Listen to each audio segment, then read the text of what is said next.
Delle volte ti capita di pensare che qualcuno ti stia manipolando, un amico, un partner o anche un semplice conoscente?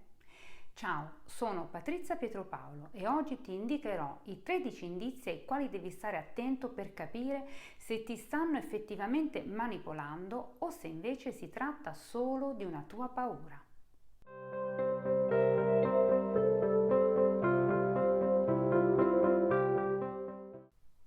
Dunque, quali sono questi segni? Cominciamo. Il primo. La persona con la quale sei in relazione, sia esso un amico, un partner o un conoscente, cerca sempre di giocare in casa, cerca cioè sempre di incontrarti in un luogo che sia suo e questo può essere un modo per acquisire potere su di te, che in qualche modo ti troveresti in svantaggio dato che sei obbligato a stare in un territorio che non è il tuo e che non è neanche neutrale.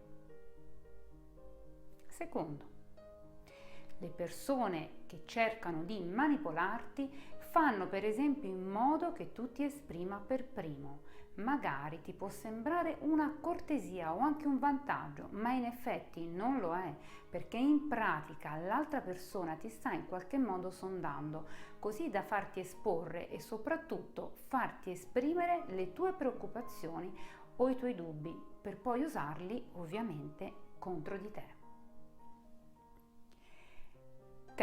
Terzo, alterano la realtà attuando spesso il cosiddetto gaslighting. Usano cioè una tecnica psicologica tipicamente manipolatoria nella quale si pongono in atto una serie di comportamenti che hanno lo scopo di alterare la percezione di chi li subisce, come se non potesse essere più in grado di contare sulla sua memoria, per esempio, per minarne alla fine l'autostima. Ma del gaslighting parleremo approfonditamente in un prossimo video.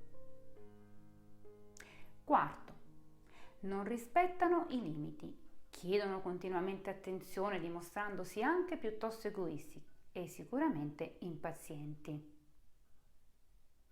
Quinto, non fai quello che vorrebbero? Ecco che ti fanno sentire in colpa e tu finisci per fare quello che vogliono loro, anche se non è proprio quello che tu desidereresti. Sesto, i tuoi problemi sono sempre di poco conto, mentre i loro sono sempre rilevanti, insomma, fanno sempre le vittime.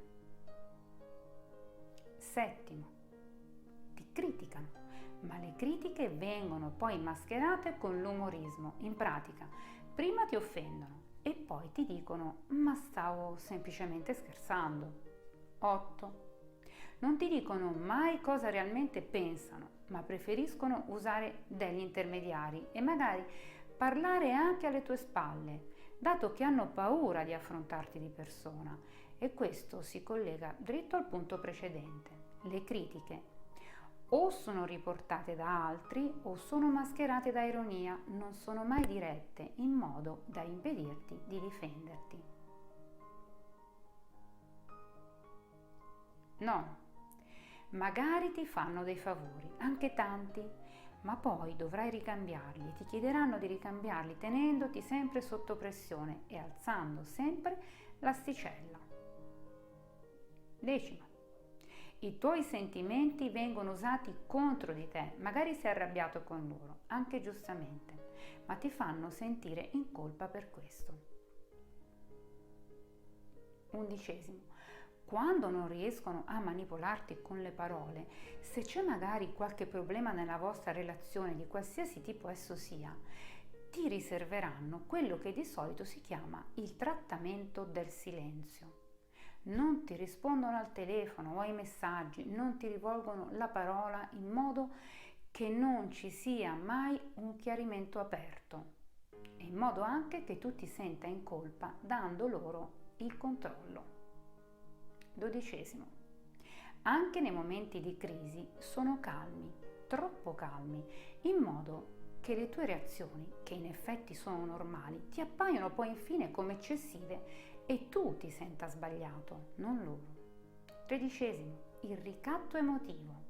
è un'altra arma che può essere usata contro di te. State vivendo un litigio o anche solo dei problemi, o sei tu che stai cercando di allontanarti da una relazione che è evidentemente tossica? Ecco allora che arrivano gli ultimatum, la minaccia di farsi del male, di morire o di soffrire in modo che scatti il tuo senso di colpa. Ecco, se ti sei riconosciuto in questi elementi, magari non proprio in tutti, ma nella maggior parte, probabilmente qualcuno sta cercando di manipolarti.